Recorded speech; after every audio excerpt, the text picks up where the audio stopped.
네, 전세금이나 임대차 보증금을 못 받으셨나요? 검색해 보니까 뭔가 복잡하게 설명이 많으시죠? 근데 심플합니다. 이것만 아시면 돼요. 돈을 달라고 했는데 안 준다. 그러면 법원을 통해서 판결을 받으시면 됩니다. 이 판결을 받게 되면 이제 강제로 뺏어오는 집행을 할 수가 있거든요. 그러니까 시작은 판결이죠. 네, 판결에서 승소할 수 있느냐 하면 계약 기간이 끝났다. 그런데 돈을 안 주고 있다. 이 두 가지만 입증이 되면 판결에선 이깁니다. 그리고 판결로 가게 되면 지연 이자도 받을 수가 있거든요. 지연 이자는 이사를 나간 이후부터 청구를 할 수가 있어요. 그래서 소장을 접수하고 나서 받을 때까지 연 12%를 청구를 할 수가 있습니다. 전세금이 1억이다. 그러면 연 이자만 1,200만 원이 되니까 적은 돈이 아니죠. 저희가 전세금 반환 패키지 상품을 마련을 했습니다.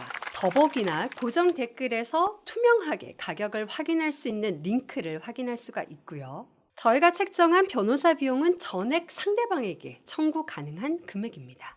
잠깐 여기서 주의하실 게 있는데요. 무턱대고 이사부터 나가시면 안 됩니다. 그러면 내가 가지고 있는 순위가 사라질 수가 있기 때문에 이럴 때 사용할 수 있는 임차권 등기 명령이라는 게 있죠. 그러니까 이사 나가기 전에는 먼저 상의를 하시고 액션을 취하시면 좋습니다. 자, 이제 판결문을 확보를 하셨죠? 그러면 집행을 할 수가 있습니다. 그러면 상대방이 어떤 재산을 가지고 있는지를 조회할 수도 있고요. 이 조회가 되면 임대인이 가지고 있는 모든 재산에는 집행을 할 수가 있습니다. 지금 임차인 분께서 살고 있는 집을 경매로 넣을 수도 있고 임대인이 살고 있는 집을 또 경매로 넣을 수도 있고요. 그 외에 임대인의 통장, 주식, 채권 모든 것이 집행 대상이 되는 재산입니다.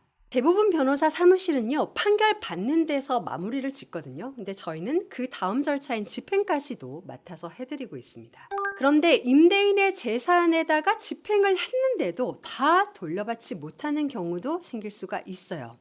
특히 다가구 주택 같은 경우죠. 그러니까 건물 한 채가 등기부 하나가 존재하는 경우입니다.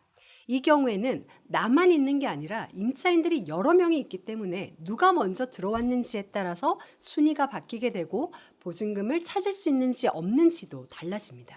이런 다가구가 아니고 다세대인데도 돈을 못 찾는 경우도 왕왕 발생하거든요. 예를 들어서 오피스텔 건물 전체가 임대인이 한 명이다. 근데 이런 경우에 임대인은 이 건물을 신축을 할 때 은행을 근저당을 설정을 하고 그 공사 대금을 마련하는 경우가 있거든요. 이런 경우에는 그 다세대 주택이기는 한데 여러 채를 묶어서 은행이 근저당을 듬성듬성하게 이렇게 설정하는 경우도 있어요. 그래서 이런 경우에는 임차인들이 찾아갈 수 있는 보증금이 부족해지는 상황이 생기게 됩니다. 이럴 때 쓸 수 있는 카드가 공인중개사에게 책임을 묻는 것입니다. 공인중개사는 중개를 할 때 보증금을 받아갈 수 있는지 여부에 대해서 검토를 하고 알려줘야 되는 책임이 있거든요.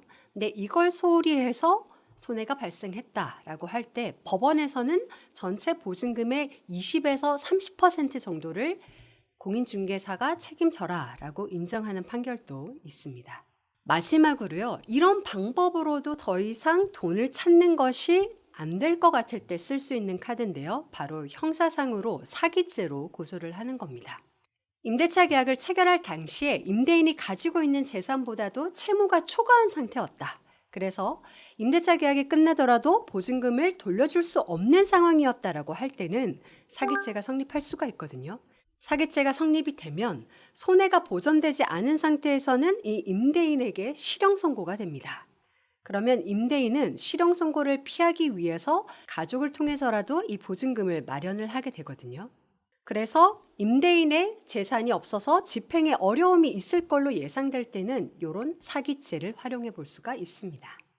네, 오늘 내용을 정리해 보면요. 보증금이나 전세금을 다 못 받으셨다면 가장 먼저 판결을 받으시고요. 이 판결을 가지고 집행에 나아가시면 됩니다. 그러고도 못 받은 보증금이 있을 때는 공인중개사에게 책임을 물을 수도 있고 형사상으로 사기죄로 문제 제기를 할 수도 있습니다. 네, 그러니까 우선 전세금 반환 그리고 보증금 반환을 받을 수 있는 판결을 받는 절차부터 시작을 하셔야겠죠.